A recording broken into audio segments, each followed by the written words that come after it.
I heard about this amazing school and about your amazing teachers. Can we hear it for your teachers?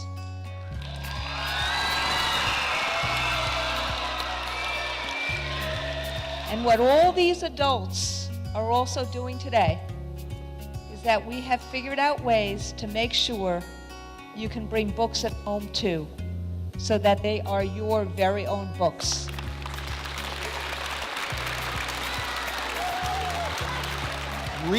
Reading is so important because reading is what gives us the ability to do absolutely everything else.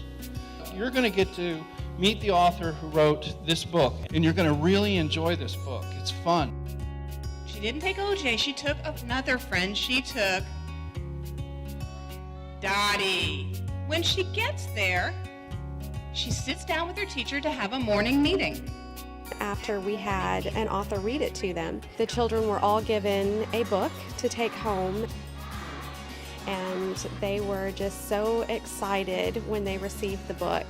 A lot of our kids don't have any resources at home. A lot of them cannot afford the resources.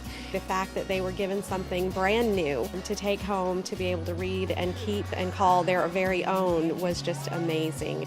The teachers and educators can choose the books that are right for their kids, because the book that's right for one kid is not necessarily the book that's right for the kid sitting next to him. And also we work to create our own editions of some books when we find a book that we want to make available that doesn't exist. This is our bilingual Very Hungry Caterpillar. It's a book that didn't exist. There was a Spanish book, there was an English book, but there was no bilingual. And some of our groups said we'd like to be able to provide this. This is something that we're going to give out and provide to every student in the Boyd and Ventura Lakes area in the elementary school, because that's the first one we're doing. Parents don't naturally know how to teach a child to read. We received a D rating last year as a school grade.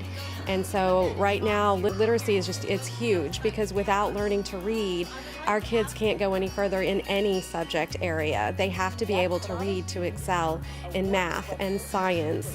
Anything that they choose to do, they would need to be able to have that foundation in reading. You know us as fighting for resources for teachers, fighting for resources for kids, fighting for fairness. But what we're also trying to do now is really find ways that we solve problems, not just win arguments. And if kids don't have books at home, how can we actually ask parents to be our partners in the reading process? First Book in our union created this partnership to say, how can we find ways to get paperback books in the hands of kids so that they can take them home and it could be theirs. That's part of what I mean about solution-driven unionism. So I think it's important that we understand that when we see a problem, it's not just us, but there's other people involved in helping. Most likely solutions are going to last longer, are going to be solutions that have multiple agencies and multiple people working with it, instead of just one agency trying to do it all. I've always had a huge respect for teachers, but to know that they have a teachers union like that can back them up and that will come in and actually act and not just sit somewhere and give a lot of rhetoric it's very impressive. I totally appreciate everything that I've seen and heard here today.